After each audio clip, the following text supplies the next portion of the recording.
Hey everybody, Ericka Redic from Of the People. Excited to have on Miss Katie Anderson with me today. Now, you just came off the stage here at First in the Nation Summit and gave a great talk. Katie is a detransitioner. So you were one of the folks, a young person, who was feeling I'm not going to speak for you, Katie. Why don't you share with our viewers, give like a 90-second rundown of like where you were at, what led you to transition in the first place, and then sort of like what was your aha moment that something was wrong? Okay, so I was actually 18 when I decided to transition. Okay. I had been watching a lot of YouTube videos, a lot of social media influences, and I decided to transition because I was so uncomfortable with my femininity. I was growing into adulthood at 18, and I wasn't really sure where I fit in the world. Yeah. So I saw transgenderism as sort of an escape. And so I saw, if I transition to male, I don't have to be this woman anymore, and I can sort of escape this. So when I started to transition, I asked everybody to call me by a different name and use different pronouns. Okay. And then I ended up taking testosterone, which I took for about 7 years. Oh, wow. And after about a year on testosterone, I had a double mastectomy. So I had my healthy breasts removed when I was 20 years old. And when I was 24, I had to have a hysterectomy. So that included the removal of my uterus, cervix, fallopian tubes, and both of my ovaries. Oh, wow.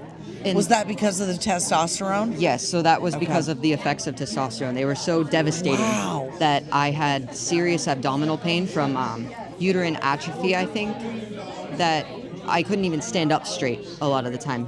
So I had to have a hysterectomy, and they took everything else out to reduce the risk of cancer from the testosterone, of ovarian cancer, Oh my gosh. things like that. Now, did anybody ever talk to you about the side effects and the health complications of taking testosterone and what you were going to face? So the gender clinic I went to, they spoke about it briefly. We did an informed consent paper, but the problem with it was that it was always framed as, yes, these are the risks, but look at the outcome. You'll be happy. You'll finally have joy, and you won't be depressed or anything like that. So I did know the health effects, the negative effects, but I thought that they were outweighed by the positives that the gender clinic was telling me, positives that I never experienced. My depression, my anxiety, those didn't get any better. They were just either the same or worse. And it just felt like I had to go step after step after step in the transition, just searching for that euphoria, for that happiness, and I could not find it with gender transition. So was it after the hysterectomy that you were like, maybe I've gone too far, this is like, I'm waking up to this being a problem? What was the trigger for you? Yeah, so the hysterectomy actually really scared me out of any future procedures because the surgeon made a mistake and cut open one of my arteries and accidentally left it open but didn't notice. So I went into the recovery room with nobody noticing that I was bleeding internally. And so for hours, I just had a bleed and nobody could figure out what was wrong with me until I started losing consciousness. The doctors ordered an ultrasound, and that's when they realized that I had a bleed, that one of my arteries was open. And so they rushed me back in for emergency surgery. I had 3 blood transfusions before I could leave the hospital because I'd lost just a significant amount of blood. So I had 3 blood transfusions, and then when I went home, I decided I can't go through with any more transition because this is too dangerous. Look what I'm putting my family through. They knew what was going on when I was bleeding out. And so, but that's not when I thought I'll stop my transition. That's just when I thought this could be dangerous. I decided to fully stop, just hit the brakes completely when I got just a regular haircut. And when I got home and I looked in the mirror, I just thought I looked ridiculous because finally in that moment, I saw myself as a woman, which I had not ever seen myself as. And that just struck me so deeply that I decided at that point, I won't go through with transgenderism anymore. I'll have to detransition. Yeah. And it's been hard. It's been super awkward at times. And I've been detransitioning for about 2 years. And I've gone back and forth a couple of times with it that I wasn't sure if I wanted to. But ultimately, it's through the support of my Christian communities that I can actually detransition and feel confident enough to go through with it and not fall so deep into a depression that, I'm scared for my life, really. Yeah. Well, and that's what I feel like so much of the conversation really is rooted in our mental health just generally, and the way that our culture uses rhetoric and talks about gender, femininity, masculinity. I know I tell people all the time that I grew up a tomboy, and I was so uncomfortable in my body. I remember being resentful that I had my period. And even back then, so this was in the 80s, oh, if you're a woman, you're going to be oppressed. And it was just like, I felt set up almost to be resentful about being a woman. And I think if I grew up in today's culture, they would have been trying to convince me to transition. For sure, because I also grew up as a tomboy. Okay. And so I was born in 95, so I'm a little bit older. I think kids who are born today, you know, their parents are already on board with the transgender stuff. But my parents had never heard of it, and so they never pushed it on me. Even asked me some good questions when I wanted to transition, but I think back in 2014 when I started to, they just didn't know what to ask. Oh gosh, 2014, that was 10 years ago. Yeah. They were already doing this stuff. Okay, I'm sorry for interrupting. No, that's fine. I started transitioning when I was 18, and I'm 28 now. So it was 10 years ago. I think a lot of people think this is brand new, like just started in the last couple years. But so this was 9-10 years ago that this started for you. Yep. Okay. And some people even earlier than that.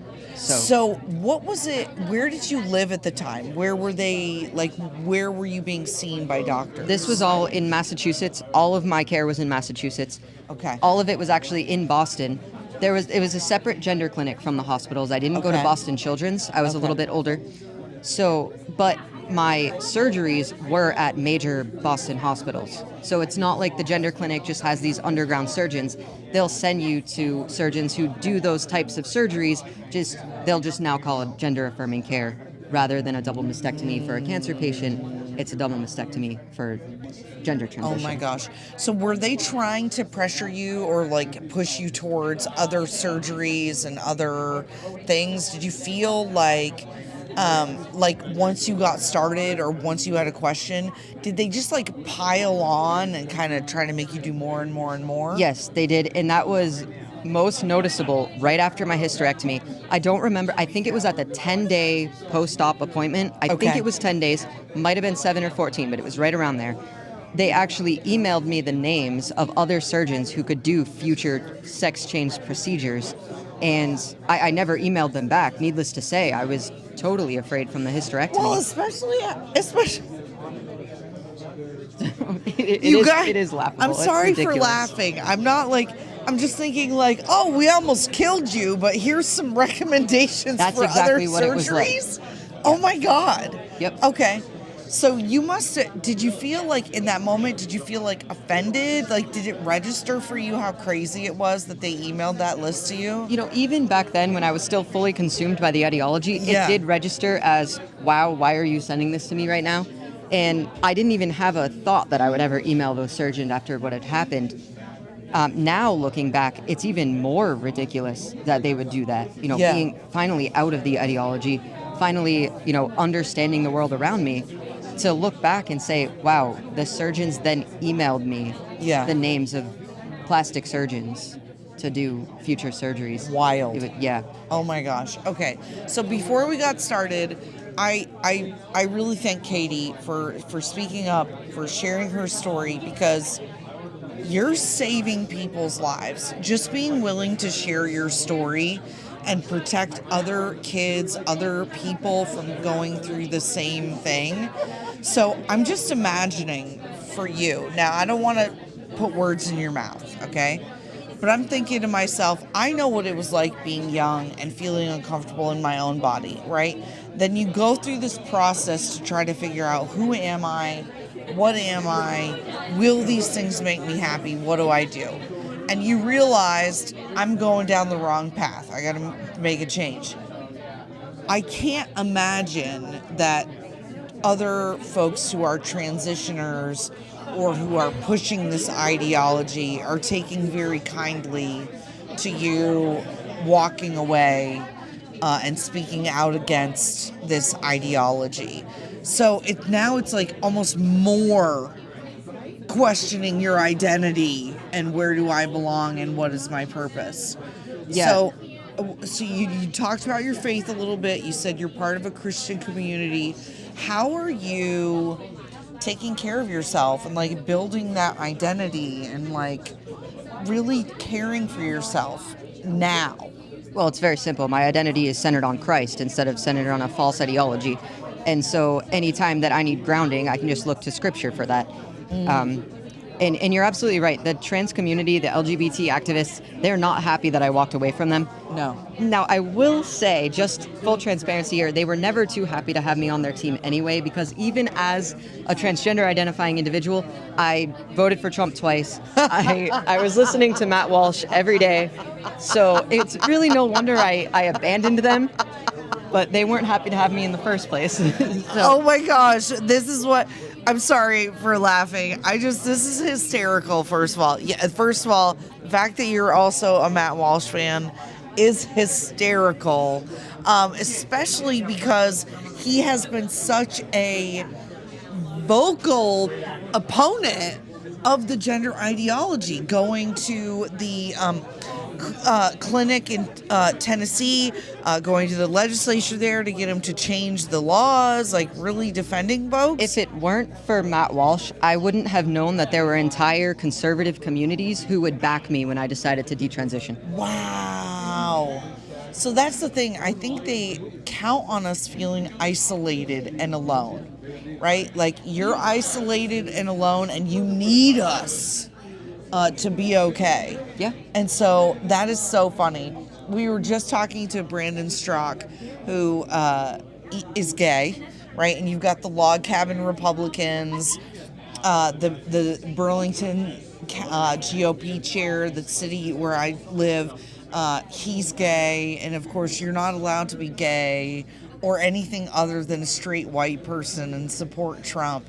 So I'm just curious, did you go to like gatherings of trans people in a MAGA hat and like harass them intentionally? It wasn't quite to that extent, but there was a support group that I went to a few times, and it was the day after the 2016 election actually that I was there, and we have a rainbow talking stick, and you send it around the room, and the prompt for that day to open, you would state your name and your pronouns, and then the prompt was, how much did you cry Tuesday night after the election? And it was so awkward because the stick started going around and I went, oh no, I'm going to be dead last. Oh no. And so everybody's going around saying how much that they cried, how upset they were Tuesday and Wednesday. And, and I got the talking stick and I was just so awkward. I was looking at the floor and I said, well, I didn't really cry because I voted for Trump. And then from there, I didn't even know what to do. I'm holding the rainbow talking stick. Nobody wanted to take it from me. I was just like, this is embarrassing. Did anybody say anything or was it just like dead silent It was just after dead that? silent. I've never seen a room full of liberals so quiet. You could hear a pin drop in that room. I feel like we need to like shoot this as like a comedic short, except it really happened and you're standing there with you're sitting there with a stick and you just like, yeah, and of course it had sparkles on it, so I'm holding it with 2 fingers so I don't get glitter all over myself. Yeah, that was embarrassing though. I love it. Well, and this is the thing is they expect like full wholesale compliance to the whole ideology or you are ousted, right? Like you are not allowed to have an independent thought. You are not allowed to think for yourself. You must drink the Kool-Aid and be like an automaton, which I thought the whole point of being a liberal was that everybody gets to be whoever they are and whoever they want to be and whatever. As long as you have the right views. That's it. As long as you have the right opinions, you can identify however, do whatever, but if you have the wrong opinion on anything, then you can't be one of them. Oh my gosh. Okay. So tell our viewers, Katie, where they can find you, how they can where to follow you, how they can support you in your activism and your detransition. So I used to not have any social media. Now I do. So you can find me on Twitter at Katie1080. So it's KATIE 1080. Okay. So you can find me there. That's the only place you can find me so far. So far. Because I don't have anything else and I don't know how to use anything else. Yeah. What and- else do you need? I mean, Probably, prayers for myself because I'm going around telling my story. Yeah. So that's probably the best way to support me. All right. And also prayers for the entire transgender community Yes. that they come to the truth, because it is true that there's a high suicide risk. It is true that there's a higher suicide risk for people after transition, which I did experience. I felt suicidal for a period of time when I decided to detransition. And so for any people transitioning, rethinking transition, detransitioning, it's not the end of your story. That's what I want your viewers to walk away with, is it is not the end. There is an entire community of us out there willing to accept you in. Even if you're a crazy lib, I'm not going to turn you away. We're in the same boat. I understand the struggle. So it's not the end for you. And that's one of the biggest things I want you to walk away from. I want you to walk away with. And the best ways to support me and the communities who I'm fighting for is to pray for us and watch for our videos. I know other people might want financial support, things like that, for maybe any medical intervention that they need after transition. oh yeah. But for me, it's just Katie1080 on Twitter. That's all I have love right it. now. I love it. No, and that's why I think it's so important to remember that, the gender clinics, and I think this might have been exposed by the Daily Wire, as a matter of fact, is they had undercover footage of these clinics saying, once we get them into the pipeline, we've got a patient for life. Yep. And so that is the big thing. I want to also say, like, if there's an opportunity to help someone get their health back, get their life back, that people do not need condemnation from us. People do not need to be told they're this, that, or the other thing. They need love. They need compassion. They need prayers. And, anybody who is struggling with transgenderism or anything like that clearly is suffering. And condemnation never works with those folks. And so we have to remember, especially as a Christian community, that coming at things, making sure we're showing our love and our heart for people first and foremost, and remembering that we're the damsels in distress. Christ saved us. Christ came and redeemed us. We didn't do the redeeming. We didn't do the saving. And so praying for people to find Jesus and to find that peace that we get to rest in, and that foundation is so important. And so I love that you shared that. Katie1080, we're going to follow you on Twitter. All right, Thank awesome. you so It was much great for meeting coming you. on.